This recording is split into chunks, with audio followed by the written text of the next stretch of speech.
This doesn't look like fucking Maui to me. God damn you, Ja Rule. This is murder! Fucking cheese sandwich? Are you serious? I think I want my money back. Ja Rule. Billy. This is some bullshit. Cheese sandwich ain't half bad, but I thought it was gonna be in Maui. Ja Rule, I'll never forgive you for this shit. I'll never forgive you for this. God damn you, Ja Rule! It's murder!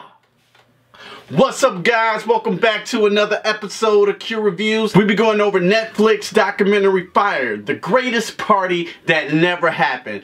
If you heard about Fyre, well, let's talk about it. This entrepreneur named Billy McFarland that had this idea to throw this great music festival party on this exclusive island owned by Pablo Escobar. They were gonna have great bands like Blink-182, probably Ja Rule and Ashanti, which you all been waiting for in the year 2017 for Ja Rule and Ashanti to make a comeback. They're probably gonna be on stage. It's headed by Ja Rule and not Seth MacFarlane, even though he looks a lot like Seth MacFarlane, Billy McFarland. They were going to put this thing together. You were going to have beautiful models. You were going to have luxury villas. You were going to have a private jet to bring you to the island. You could stay on a yacht if you want to. It was going to be the greatest party.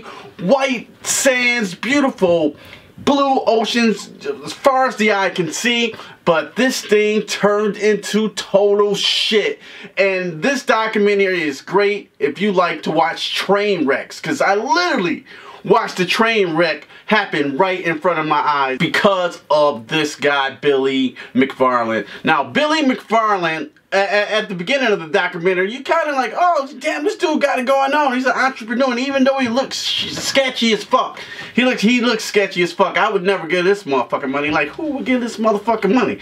But anyway, people give him money, and he invested in these tech gurus to create an app to get all the influencers. And he shot video on this exclusive island. It was beautiful. I mean, it was beautiful models. You had Ja Rule with his shirt off. I'm like, oh, look at John. 2017, he may make a comeback. And it's weird, though, that Billy McFarland got Ja Rule to be his partner. Like, you know what I'm thinking? You know what to set this shit off? You know what to set a party off in 2017? Who can we get? Who can we get? Drake? Drake? No, Drake. Drake's too famous, you know. Let's get Ja Rule.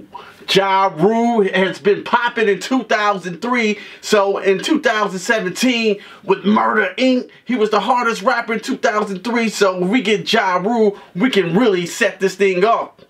And it looked like they were doing it, you know. It looked like, you know, the web developers created a beautiful app, and the influence, the video footage they shot was beautiful. There's models, like anybody want to go there. So they got these millennials, these rich millennials, to invest their money to go to this party. And then that's when the strings start unraveling, and you start seeing that Billy McFarland does not know what the fuck he is doing. It just starts slowly unraveling. So you got people around him, you know, all his yes man, and then one guy's like, Billy, we don't have enough tents for people to sleep. You got like 800 people coming here, and we have 350 tents, so I don't think people are going to have a place to sleep. Billy, no, we're not going to use you anymore. Thank you. You've been great, but we're going to keep it going. So as the movie progresses, it just gets worse and worse. The island they wanted to use, they can't use, so they got to go to some shit that looks like basically a wasteland. Now they were going to throw their party because they couldn't use Pablo Escobar's party. And the beautiful luxury villas that all the millennials got promised, now they have hurricane tents because they couldn't provide the right type of villas. And then they got all these island workers who worked for over a month and a half for absolutely free. You know, they were going to get paid once the work was done, and they end up never getting paid. And these villas, like I said, were hurricane tents that looked like if the Smurf village was in the fucking projects. I mean, it was just horrible.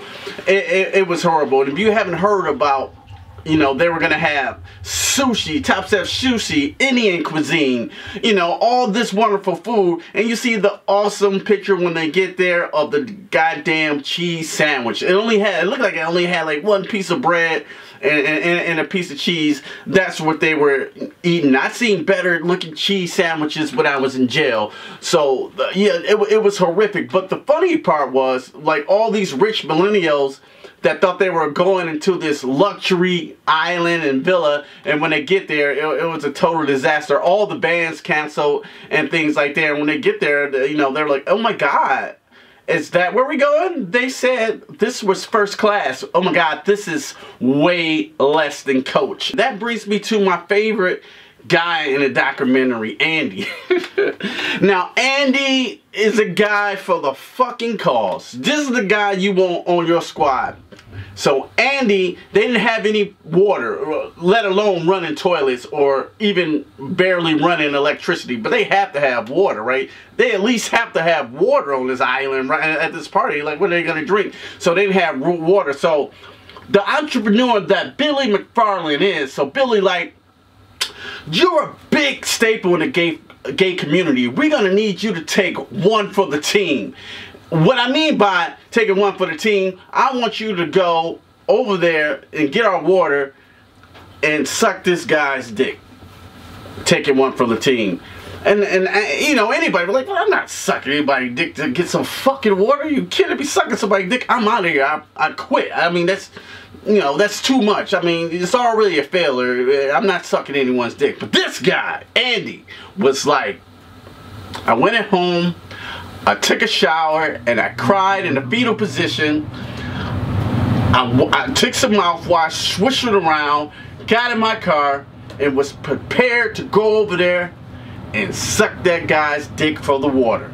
Now, that's how crazy this documentary is. I gotta give it up to Andy for being down for the cause no matter what. He was willing to go over there and suck that dick for the water. I mean, I feel kind of bad for Ja Rule. He might not be the smartest businessman. I think 50 Cent, he always got you. He's a better businessman. He got stars, he got power, things like that. But they were all on the business call, and I think Ja was on a conference call, you know, on the phone, and he was like, yeah, Ja,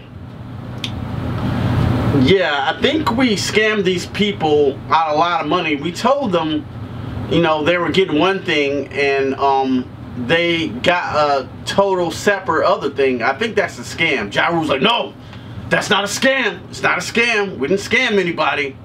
I just call that false advertisement. Which is a scam, Ja Rule. That's exactly what it is. So it was just a huge failure, and not the documentary is fire. The documentary is fire, but just to watch this huge dumpster fire and watch this thing fail, no type of planning. I mean, I think their intentions were good to throw this party, but it just turned into a massive failure. Like, everything on the front, it was like literally the catfish of vacations. This poor islander woman, she invested like $50,000 to, you know, still try to get this festival going. She lost all her life savings. So, you know, that part's really sad. And these islanders were pissed. They were like the Resident Evil 5 villagers, you know what I'm saying? Like, with axes and fucking machetes trying to, you know what I'm saying, get at these investors. And Billy, you know, Billy was long gone at that point, but Andy was still around. And it's just incredibly fascinating but sad at the same time, and it's a documentary on Netflix. You definitely got to check it out. Now, it's one on Hulu I have not seen, so I'm gonna watch the one on Hulu, and maybe I'll do a review of that one as well. But as for Fyre documentary, if I had to give it a score, For this train wreck, I'm gonna have to give it straight up 4 out of 5 stars. It's just highly entertaining. But once again, guys, thanks for watching. Are you gonna get a cheese sandwich? Are you gonna watch Fyre? Let me know what you thought about this documentary in the comments below. And if you liked this video, go ahead, hit me that thumbs up. And if you really like this content, consider subscribing. And like my boy Patrick Bateman said in American Psycho, don't just stare at it, eat it.